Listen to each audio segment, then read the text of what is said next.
In light of the protests that we have seen in recent weeks, it's clear that protest tactics have changed a lot in recent years. And be it the use of social media, crowdfunding, or even computer hacking, most would agree that these changes have been pretty effective.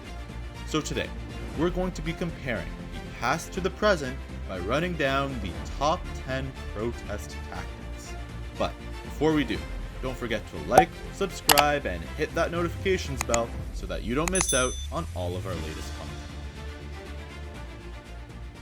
Number 10. Boycotts. While most modern protest tactics involve taking action, one of the most common protest tactics in the past has been to avoid action. Known as boycotting, it is the act of refusing to use a service or buy a good that you normally would as an act of protest. This form of protest was famously employed before the American Revolution, when colonists refused to buy British goods in protest of not having representation in the British Parliament. It was also widely employed during the Civil Rights Movement, with the most iconic example being the Montgomery bus boycott, which occurred after activist Rosa Parks was arrested for sitting in a white-only area near the front of a bus. And while it certainly is still used to an extent today, it is now rarely a primary form of protest. Number 9. Doxing. Generally speaking, many protests are the result of the actions of a group of individuals, and be that group an American police force or the Chinese government, it is usually this group that is the target of a given protest. Now, in recent years, doxing has become a popular way to expose these people's personal lives to the public. In essence, doxing occurs when hackers infiltrate a person's personal information and post it all over social media. Done with the goal of pressuring public figures into action through blackmail, it was used widely during the Hong Kong protests, where nearly 4,500 cases of doxing were reported. Interestingly enough, it is typically done anonymously, with the international hacking group Anonymous often being at the head of this type of cyber activism. However, as this form of protest continues to evolve, the ethics surrounding it have also been questioned quite heavily. Number 8. Peaceful protests. While there are still many peaceful protests to this day, the method really got its start with Mahatma Gandhi nearly 100 years ago. He primarily used peaceful protests in both the civil rights movement in South Africa around the turn of the century and the independence movement in India between World War I and World War II. Yet, one of his most famous peaceful protests by far was the Salt March, a response to an unjust tax on salt by British colonial authorities. It involved both him and over 50,000 Indians marching about 400 kilometers to the salt flats of Dundee, where Gandhi defied British authorities by collecting a lump of salt. This resulted in hundreds of similar salt collections occurring throughout the country, and whenever colonial police would arrest, beat, or even kill protesters, they would do nothing in response. It was this type of peaceful protesting that later inspired Martin Luther King's work during the American Civil Rights Movement. Number 7. Airdropping. With the iPhone being the cell phone of choice for millennials, it shouldn't come as a surprise that airdropping has been used to spread ideas and incite protests. For those of you that don't know, airdropping is a feature where someone can share anything from their phone to the public at the click of a button, giving everyone in a close vicinity a notification on their phone that said image is being airdropped. Most famously, it was used throughout June and July of 2019 during the Hong Kong protests, where anti-government protesters used the platform to share the anti-extradition bill to the masses by airdropping the info on public transit and on busy city streets. Going forward, as the acquisition of iPhones continues to rise, we expect to see airdropping become much more common in the near future. Number 6. Hunger strikes. Another major form of protest from the past that has fallen out of favor in recent years are hunger strikes. Generally speaking, the idea of a hunger strike was to refuse to eat until a societal change occurred. This helped spark a lot of publicity for whatever the striker was protesting against, and it really held a lot of weight when very popular figures would hold one, Mahatma Gandhi being a prime example. However, even before Gandhi, some of the most iconic people to have gone on hunger strikes were the suffragettes of the early 1900s.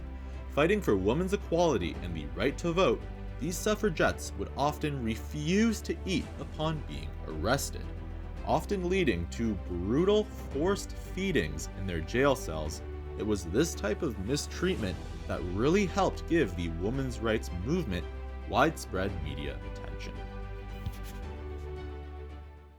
Number 5. Social media. With the rise of apps such as Facebook, Twitter, Instagram, and even TikTok, social media has become a popular medium to spread awareness of different causes and to organize protests. However, one of the most stunning examples of this to date has been the Arab Spring. Occurring between 2010 and 2011, the Arab Spring was a democratic uprising that began in Tunisia and spread across North Africa and the Middle East, largely thanks to the protests being shared over social media. And although the Arab Spring was largely unsuccessful, the fact that it took place at all and got as big as it did can be almost entirely attributed to social media. Number 4. Print advertising. While social media has become the preferred method of spreading awareness in the modern age, print advertising was often used in the past. And be it posting a sign on a church bulletin board, putting an ad in a local paper, or even just handing out flyers on a street corner, it was through printed information that people were informed of both when a protest was taking place and why it was occurring. However, since most of this information is now digital, in recent years, this method of promoting protests has been on the decline. Number 3. Crowdfunding. Organizing a protest costs money, and often the grassroots groups that organize them don't exactly have millions in the bank. And while this used to be a major problem decades ago, online crowdfunding has allowed activist groups to overcome having a lack of funds. Generally speaking, an activist group will publish a description of their organization and their goals on a site such as GoFundMe.com, and then use social media in order to spread the link across the internet. Allowing people from across the globe to donate to a cause, it is this easy transfer of funds that have allowed protests to become much more common in recent years. Number 2. Centralization. In the past, protests were often quite organized and brought together by a single leader. And be that leader Nelson Mandela in South Africa, Mahatma Gandhi in India, or Martin Luther King Jr. in the United States, there would often be a major figurehead or two attached to any given movement. It was then this figurehead who would play a major role in organizing protests, creating protest materials, or speaking at events. However, in this day and age, this type of centralization has quickly started to become a thing of the past. Number 1. Decentralization. In stark contrast to the past, decentralization has become the trademark of the modern day protest. After all, be it the civil rights protests that are occurring right now or the Hong Kong protests that have occurred since last year, neither have been headed by a single leader. Rather, they have been extremely decentralized, being participated in by various different groups with very different resources and capabilities. And while this may make it harder for a group to have one unified goal, what it does do is make protesting much less formal and much easier to get behind for various demographics of the population. And while this can cause a whole host of problems if some of these decentralized individuals go off the rails, this decentralization certainly helps these movements gain the traction and popular support necessary in order to enact real societal change. That's all we have for you today, everyone, and thank you all for watching. Let us know in the comments down below which protest tactic you think will be used most often in the future.